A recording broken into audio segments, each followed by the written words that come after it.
నమస్కారం. లక్ష్మి చెప్పే కథలకు స్వాగతం. వీణులతో వీక్షించటానికి సిద్ధం కండి. ప్రియ సఖులు, ఇప్పుడు మనం ప్రముఖ రచయిత్రి శ్రీమతి ఒలివేటి నాగచంద్రావతి గారు రచించిన నాణానికి అటూ ఇటూ అనే ఓ చక్కటి కథను విందామండి. ఈ కథ నవంబర్ 27, 2011లో ఈనాడు ఆదివారం పుస్తకంలో ప్రచురింపబడింది.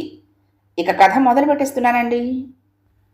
తెల్లారు లేస్తూనే ఒంట్లో చిన్న నాలత, కుడివైపు వెనక దంతంలో కాస్త సలుపు, చెంపని ఎవరో చెళ్ళు మనిపించినట్లు కొద్దిగా వాపు. లక్ష్య పెట్టకుండా రోజువారీ కార్యక్రమాలన్నీ పూర్తి చేసేశాను. ఇంటి వంట పనమ్మాయి మాణిక్యం తెచ్చిపెట్టిన టిఫిన్ గారె పొంగలి తినేశాను. వేడివేడి కాఫీ తాగాను. నొప్పి రెట్టింపయింది. నెల్లాళ్ల క్రితం అపాయింట్మెంట్ ఆర్డర్ తీసుకుని ఈ ఊరు వచ్చాను. తెలిసిన వాళ్ళ ద్వారా అద్దెగదిలో దిగాను. ఊరు కొత్త, పరిసరాలు కొత్త, వాతావరణం కొత్త. ఏం చేయటం ఇప్పుడు? ఆఫీసుకు టైం అయిపోతుంది. జాయిన్ అయిన కొత్తల్లోనే సెలవు అంటూ నాగా పెట్టడం మనస్కరించలేదు. అలాగే ఓర్చుకుంటూ బయలుదేరాను. మా ఇంటి ఓనరు నా బొగ్గ వాపు చూసనుకుంటా, ఏమ్మా పంటి నొప్పా అని పలకరించి, సెంటర్లోనే మంచి డెంటల్ ఆసుపత్రి ఉందమ్మా, నువ్వు వెళ్లే దారే చూపించుకుని మరీ వెళ్ళు అని సలహా ఇచ్చాడు. రిజిస్టర్లో సంతకం చేస్తూ ఉంటే మా హెడ్ గుమస్తా గారు కూడా అదే అన్నారు. ఆ నొప్పితో ఏం పని చేస్తావులే అమ్మా, డాక్టర్కి చూపించుకొని ఇంటికి వెళ్ళిపోయి వేటకి అని. ఆఫీసు ఉన్న రోడ్డుకు దగ్గరలోనే ఉంది. Srikar multi speciality dental hospital. Hospital పెద్దది, పేషెంట్లు కూడా ఎక్కువగానే ఉన్నారు. పళ్ళకి ఏ ట్రీట్మెంట్స్ చేయగలరో రాసిన బోర్డులు, అవి చెయ్యక ముందు చేసిన తర్వాత తీసిన ఫోటోలు గోడల నిండా వేలాడదీసున్నాయి. రిసెప్షన్లో ఉన్న అమ్మాయి అపాయింట్మెంట్ ఉందా అంది. అది లేకపోతే ప్రవేశం నిషిద్ధం అన్నట్టు జబర్దస్తిగా. లేదు అన్నాను. వీళ్ళంతా అపాయింట్మెంట్ తీసుకున్న వాళ్ళు, వీళ్ళు వెళ్తేనే కానీ మిమ్మల్ని పంపించం, చాలా ఆలస్యం అవుతుంది, దానికన్నా ఇప్పుడు మీ పేరు రిజిస్టర్ చేయించుకుని సాయంత్రం రండి అని సలహా ఇచ్చింది. ఉసూరుమంటూ వెనక్కి తిరిగాను. మెడికల్ షాప్లో నొప్పి తగ్గటానికి ఒక ట్యాబ్లెట్ కొనుక్కొని ఇంటికి తిరిగి వచ్చాను. సాయంత్రం మాణిక్యం నా గదిలోకి వచ్చింది. ముడుచుకుని పడుకుని ఉన్న నన్ను చూసి జాలిపడింది. ప్రస్తుతానికి అక్కడ నాకున్న ఏకైక వెల్విషర్ అదొక్కటే. ప్రొద్దున్న ఆసుపత్రికి వెళ్ళి తిరిగి వచ్చేసిన సంగతి చెప్పి ఇప్పుడు మళ్ళీ వెళ్ళాలి అన్నాను నీరసంగా. అది నా చెంపను పరిశీలనగా చూసింది. ఇంత చిన్నదానికి అందాక వెళ్ళడం ఎందుకమ్మా? ఈ పక్క చిన్న బజార్ ఉంది చూసారా, అక్కడ నాకు తెలిసిన పంటి డాక్టర్ గారు ఉన్నారు, చాలా మంచోరు, రండి నేను తీసుకెళ్తా అంది. నా నొప్పి చిన్నదే కదా అంటూ చులకన చేయటం నాకు నచ్చలేదు. చిన్న ఆసుపత్రి చాలు అనటం అంతకన్నా నచ్చలేదు. అయిష్టంగానే ఉంది, కానీ దాని మాటను కాదనలేకపోయాను నొప్పి వల్ల. చిన్న బజారు అనే ప్లేసు ఇక్కడికి చాలా దగ్గరే. 4 మెడికల్ షాపుల మధ్యన ఏ ఆడంబరం లేకుండా చిన్న బోర్డుతో ఉందా పంటి ఆసుపత్రి. డాక్టర్ గారు కూడా చాలా సాదాసీదాగా ఉన్నారు. గట్టి వస్తువేదో నవ్వులుంటారు. నొప్పి చేసింది అంతకన్నా ఏమీ లేదు తేల్చేశారు ఆయన. మందు బిళ్ళ ఏదైనా అడిగింది మాణిక్యం. పచారీ దుకాణంలో పట్టికాని దొరుకుతుంది, అది తెచ్చుకుని వేడి నీళ్లలో వేసి కలుపుకొని రోజుకు 4-5 సార్లు పుక్కిలు పట్టండి, చాలు తగ్గిపోతుంది క్లుప్తంగా చెప్పారు డాక్టర్. ఇక వెళ్ళొచ్చు అన్నట్టు టేబుల్ సర్దుకుంటూ. మీ ఫీజు అన్నాను మర్యాదగా. మీకేం సర్వీస్ చేశానని అవసరం లేదు అన్నారు నా మొహం చూడకుండానే. ఏమిటో ఈ ఫీజు తీసుకునే డాక్టరు, పట్టిక నీళ్ల వైద్యం. నాకు ఆయన మితభాషిత్వం అంతగా నచ్చలేదు. ఆయన వైద్యం మీద గురి కూడా కుదరలేదు. కానీ చిత్రంగా ఆ పట్టిక నీళ్లతోనే మర్నాటికల్లా చెంపకి వాపు నొప్పు తగ్గిపోయాయి. అప్పుడే జ్ఞాపకం వచ్చింది. ఆ క్రితం రోజు ఇంటి వారి పాప తెచ్చిచ్చిన సాతాళింపు శనగలు నవ్వులుతూ శనగ్గింజంతే ఉన్న పలుకురాయి దంతం కింద పట్టుకుమనిపించి అబ్బా అంటూ చెంప నిమురుకున్న విషయం. అప్పుడు కుదురుకుంది నా మనసులో ఆ డాక్టర్ గారి మీద చిన్నపాటి గౌరవం. 4 రోజులు గడిచాయి. నేను కాస్త ఒత్తరి. దాన్ని అదుపులో పెట్టడానికి తనతో పాటు నాకు నాన్న నడక అలవాటు చేశారు. ఈ ఊరు రావటం మూలంగా కామా పడిన నా వాకింగ్ అలవాటును పునరుద్ధరించుదామని తెల్లవారుతూ ఉండగా పార్కు రోడ్డుకు వచ్చాను. నిన్న సాయంత్రమే చూశాను. పార్కు పక్కనే రోడ్డు బాగుంది. చివరిదాకా వెళ్ళి అక్కడున్న చిన్న ఫౌంటైన్ చుట్టేసి వెనక్కి వస్తే చాలు, 2 కిలోమీటర్లు నడిచొచ్చినట్లే. చాలామంది వాకింగ్కి ఈ రోడ్డును ఎంచుకున్నట్టుంది నాలాగే. బ్రిస్క్ వాక్ చేస్తూనూ నడుస్తూనూ చాలామందే కనిపిస్తున్నారు. పార్కు దాటి 10 అడుగులు వేశాను. ఆ పక్క సందులో నుంచి ఈ రోడ్డు మీదకి వస్తున్నారాయన.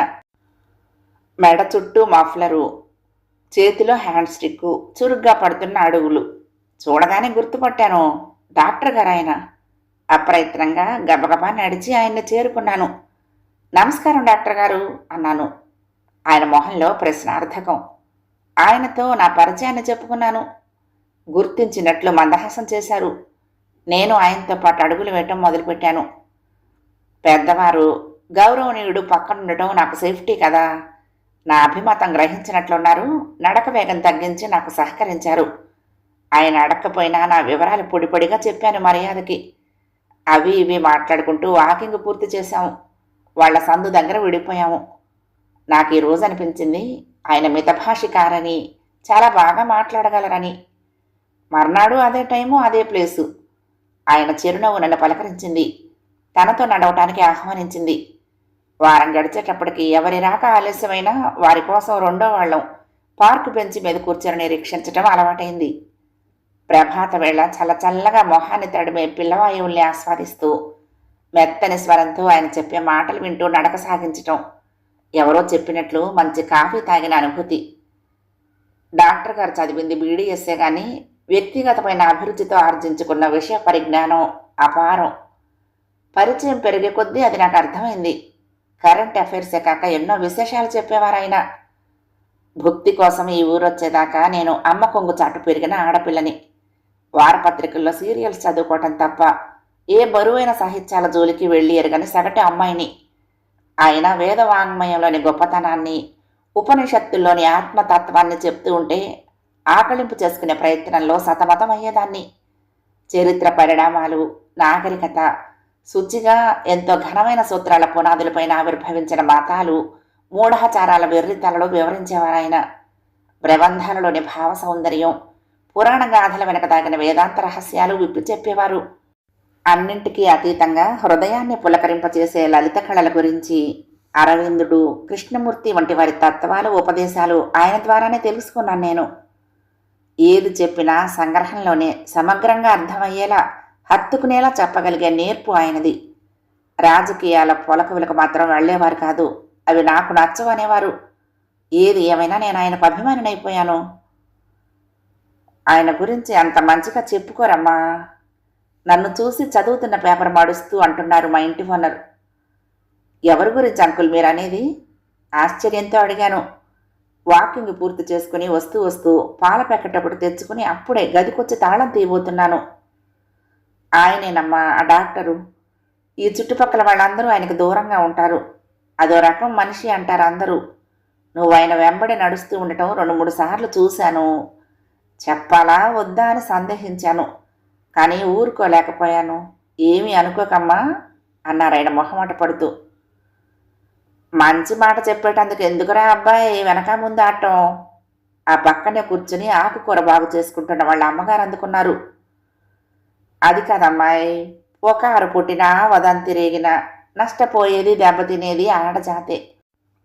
గుర్తుంచుకో, పెళ్ళాం పిల్లల్ని ఇంట్లో నుంచి తరిమేసి అడ్డమైన వాళ్ళని చేరదీస్తాడని పేరు పడిపోయిందిట డాక్టర్కి. నువ్వా ఊరుగాని ఊరొచ్చిన ఒంటరి ఆడపిల్లవి. కూతురుగా నీ పని ఏదో నువ్వు చూసుకోక ఇట్లాంటి సాహసం ఎందుకు చెప్పు? మసి అండకుండా ఉండాలంటే పొగ చూరిన గోడకి దూరంగా ఉండాలి. పెద్దదాన్ని ఎందుకు చెప్తున్నానో అర్థం చేసుకోమ్మా.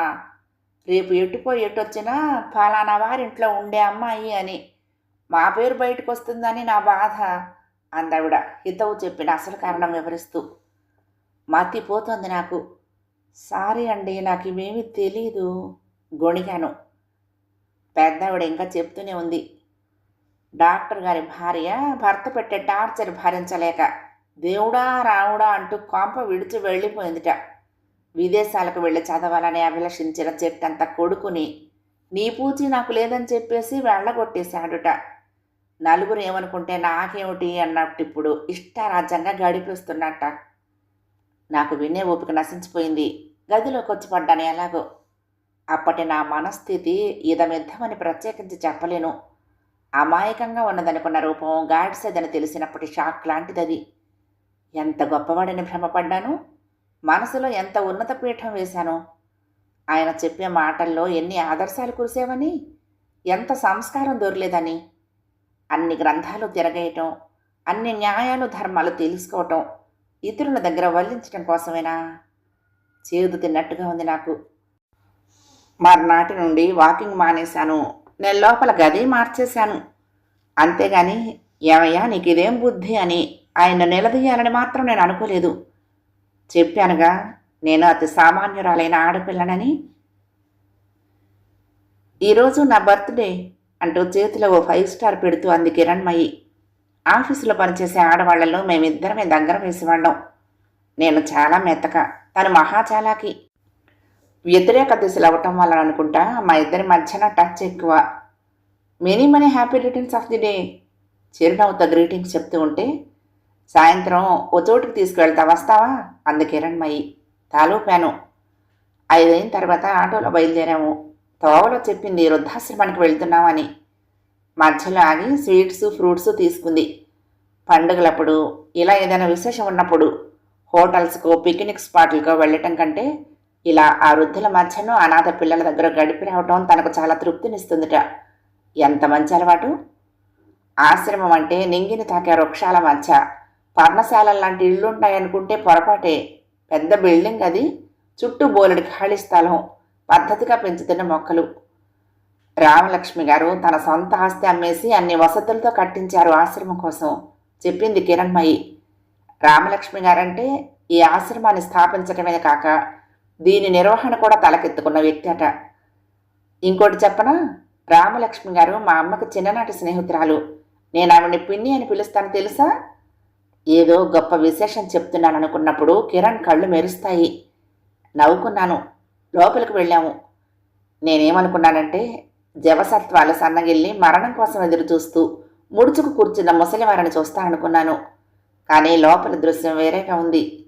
ఓ ఉమ్మడి కుటుంబంలాగా వరసలతో పిలుచుకుంటూ కబుర్లాడుకుంటూనే పనులు చేసుకుంటూ, చేసుకోలేని వారికి చెయ్యందిస్తూ, చీకు చింతాలేనట్లున్న వాళ్ళని చూస్తూ ఉంటే ఆశ్చర్యంగానే కాదు ఆనందంగా అనిపించింది. ఇదంతా మా పిన్ని దక్షత అంది కిరణ్. కిరణ్ చూడగానే వాళ్ళంతా దగ్గరకొచ్చి పలకరించారు. చాన్నాళ్ళయిందమ్మా నువ్వు వచ్చి అంటూ చేతులు చెంపలు తాకి ఆప్యాయత చూపించారు. చూసావా నేనెంత ఫేమస్ అన్నట్టు కళ్ళెగరేసింది కిరణ్. తెచ్చిన స్వీట్లు పళ్ళు పంచిపెడుతూ ఉండగా, లక్ష్మి తల్లికి ఒంట్లో బాగోలేదమ్మా అన్నారెవరో. కంగారు పడిపోయింది కిరణ్. ఏంటి పిన్నికి బాగలేదా, పద పద అంటూ చేతిలో మిగిలినవన్నీ ఇంకొకరి చేతిలో కుక్కి నా చెయ్యి పట్టుకుని లాక్కుపోయింది. బిల్డింగ్ వెనక పక్కన ఉన్న అవుట్ హౌస్లో ఉంటున్నారట రామలక్ష్మి గారు. మేము వెళ్ళేసరికి మంచం ఆనించి ఉన్న గోడకు దిండు వాలుగా వేసుకుని కూర్చుని ఉన్నారావిడ. కాషాయ రంగు కాటన్ చీర, మెడలో రుద్రాక్షలు, నుదుట ఎర్రని కుంకుమ. ఏ ఆభరణము ధరించకపోయినా మొహంలో విరిసిన సౌమ్యత కారణంగా సర్వాలంకృతమైనట్టుగా ఉన్నారామె. వెళ్తూనే నిష్ఠూరాలట్టం ఆరంభించింది కిరణ్. తనకి ఫోన్ అయినా చేయలేదేమని మందహాసం చేశారు రామలక్ష్మి. కొంచెం జ్వరము, దానికే ఎందుకంత కంగారు అన్నారు మెత్తగా. 2 కుర్చీలు మంచానికి దగ్గరగా లాక్కొని కూర్చున్నాము. పరస్పరం పరిచయాలు చేసింది కిరణ్.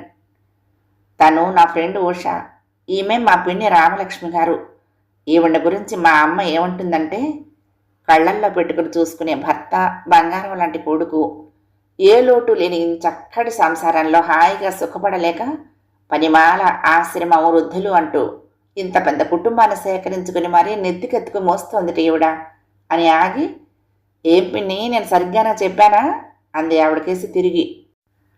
ఆమె తెచ్చిపెట్టుకున్న కోపంతో కసిరినట్లు చూసి అంతలోనే నవ్వేశారు.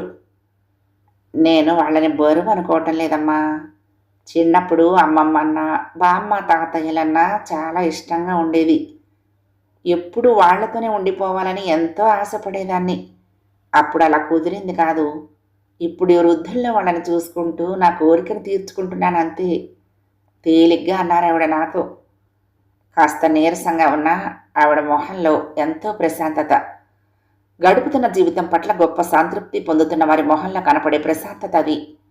పూజ కోసమే పూసిన దేవ పారిజాతంలా పవిత్రంగా కనిపిస్తున్న ఆమెను పదే పదే చూడాలనిపిస్తోంది నాకు. Good evening Kiran, how are you? పరిచితమైన కంఠస్వరం. చటుక్కున పక్కకి తిరిగాను. చేతిలో ట్రేలో గ్లాసు. పక్కనున్న కిచెన్లో నుంచి వస్తున్నారాయన. ఎవరు? డాక్టర్ గారు. నిర్ఘాంతపోయాను. Good evening uncle. మీరెప్పుడొచ్చారు? అనుకుంటూనే ఉన్నాను సుమా. ఈవిడ గారికి ఒళ్ళు వెచ్చబడితే మీకు కాకితో కబురు అందిపోదా? ఆమెన రెక్కలు కట్టుకుని వాలిపోరా అంటోంది కిరణ్ అల్లరిగా. జామ గ్లాసు రామలక్ష్మి గారికి అందిస్తూ. ఏం చేయమంటావు చెప్పు. ఈవిడైతే కాషాయం కట్టుకుని నన్ను వదిలేసింది, కానీ నేను ఇంకా పట్టుకుని పాకులాడుతూనే ఉన్నాను అంటూ నవ్వారు డాక్టర్. అప్పుడు చూశారు నన్ను. అరే నువ్వా? మా కిరణ్ ఫ్రెండు నువ్వేనా? బాగున్నావా అమ్మా అడిగారు.